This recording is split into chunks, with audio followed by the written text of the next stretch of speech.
Hi friends. போன வாரம் ஒருத்தர் நல்லா பேசிட்டு தாங்க இருந்தார்.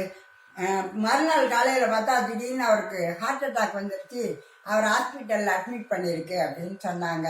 நாங்கள் கூட போய் பார்க்க போகணுமா அப்படின்னு சொல்லி பேசிக்கிட்டு இருந்தோம்.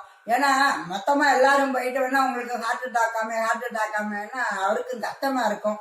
அதனால சரி அப்படி போகணுங்கிற சிலர் விரும்புகிறாங்கங்க, நம்மளை எல்லாரும் பார்க்க வரணும், இவங்க என்ன வரல அப்படின்னு மூஞ்ச திருப்புற ஆளு கூட இருக்காங்க.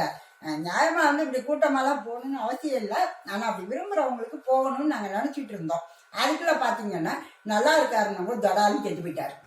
உடனே அவர் செத்து போனோன்னே சரி இவர் இறந்து போயிட்டாரே, எப்போ அவரை அடக்கம் பண்ண போகிறாங்க என்ன ஏதுன்னு நாங்கள் விசாரித்தா அவர் பையன் ஆஸ்திரேலியாவில் இருக்கானா, அவன் வந்துதான் அடக்கம் பண்ணணும் அப்படின்னாங்க. சரி ரைட்டு வந்துடுவான், நாளைக்கு வந்துடுவானா அப்படின்னு நாங்களாம் கேட்டோம்.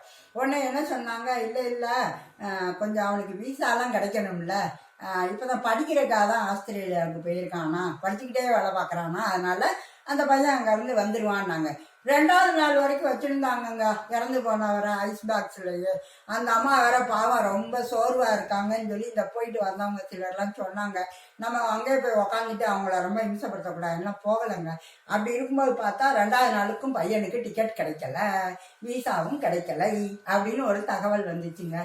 இப்போ என்ன பண்ணாங்க, உடனே அண்ணன் பையன் ஒருத்தன் இருக்கான் இந்தியாலேயே, அவனையே இது பண்ணிடலாம் அப்படின்னு போய் அவன்கிட்ட கேட்டாங்களாம். ஒரு சில வீட்டில் அண்ணன் பையன் சரி நான் செய்கிறேம்மா, சில வீட்டில் செய்ய மாட்டேம்மா. அப்போ என்ன பண்ணுறது, இப்போ நம்ம பிள்ளைங்க எல்லாரும் வீட்டுக்கு வெளிநாட்டுக்கு அனுப்பி வச்சிருங்க, அப்புறம் இங்கே உட்காந்துக்கிட்டு என்ன பண்ண முடியும், அண்ணன் பையனை மாட்டேங்கிறேன் அப்படின்னா. அதனால என்ன கேட்டால், வீட்டுக்காரர் இறந்து போயிட்டா வீட்டுக்காரம்மா கூட இறுதி சடங்குகள்லாம் செய்யலாம் அப்படின்னு சொல்லி நம்மளுடைய பாரம்பரியத்தை கொஞ்சம் மாற்றி வச்சுக்கோங்க. சப்போஸ் வீட்டுக்காரம்மா இல்லை அப்படின்னா பேசாமல் ஹாஸ்பிட்டலுக்கு என்னுடைய முழு உடம்பையும் உடல் தானம் செய்கிறேன் அப்படின்னு சொல்லி முதல்ல சர்டிஃபிகேட் வாங்கி வச்சுக்கிட்டா நம்ம இறந்து போயிட்டா நம்ம அதுக்கு ஆம்புலன்ஸ் செலவுலாம் பண்ணணுங்க. அதெல்லாம் யாரும் சொந்தக்காரங்க பண்ண மாட்டாங்க. அதனால அதுக்கெல்லாம் ரெடியாக ரூபாலாம் எடுத்து வச்சு இந்த மாதிரி நான் இறந்து போயிட்டா என்னோட உடம்பை இந்த மாதிரி மருத்துவக் கல்லூரிகளுக்கு தானம் செய்து விடுங்கன்னு சொல்லி முதல்ல பதிவு பண்ணிட்டீங்கன்னா அரசு மருத்துவக் கல்லூரிக்கு எடுத்துக்குவாங்க. நீங்கள் பதியலைன்னா கொஞ்சம் பிரச்சனைகளோடு தனியார் மருத்துவக் கல்லூரியில் எடுத்துக்குவாங்க. ஓகே, இந்த மாதிரி ஏதாவது ஒரு ரெமெடி பண்ணி வச்சுக்கோங்க. செத்ததுக்கு அப்புறம் ஐயோ அப்படிங்கிறதுல ஒன்றுமே இல்லை. நம்ம உயிரோட இருக்கும்போதே நம்ம பசங்களோட பேசிக்கணும். நீ நான் செத்து போயிட்டா வெளிநாட்டில் இருந்தீங்கன்னா வருவியா, என்ன பண்ண போற, வர இருக்கு உனக்கு, அந்த மாதிரி அதாவது பைசாவும் இருக்கான்னு கேட்டுக்கிடணும். ஏன்னா இப்போ காலத்து பிள்ளைங்கள்லாம் அப்பா செத்தாலும் சரி அம்மா செத்தாலும் சரி எவ்வளவு சம்பாதிச்சாலும் அவ்வளோ செலவழிச்சு அவங்கள போய் பார்க்கணுமா செத்ததுக்கு அப்புறம் கேட்குற மாதிரி தான் வளர்த்து வச்சிருக்கோம். அதனால அது தப்பால எடுத்துக்கிடக்கூடாது. அவங்க நேரமின்மை அப்படின்னு அப்படி எடுத்துக்கிட வேண்டியது. எதுவுமே டேக் இட் ஈஸிம்பாங்க பாருங்க, அப்படி எடுத்துக்கோங்க.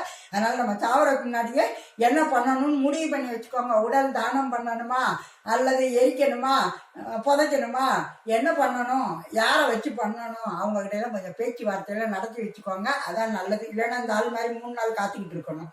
ஓகே, பாய்.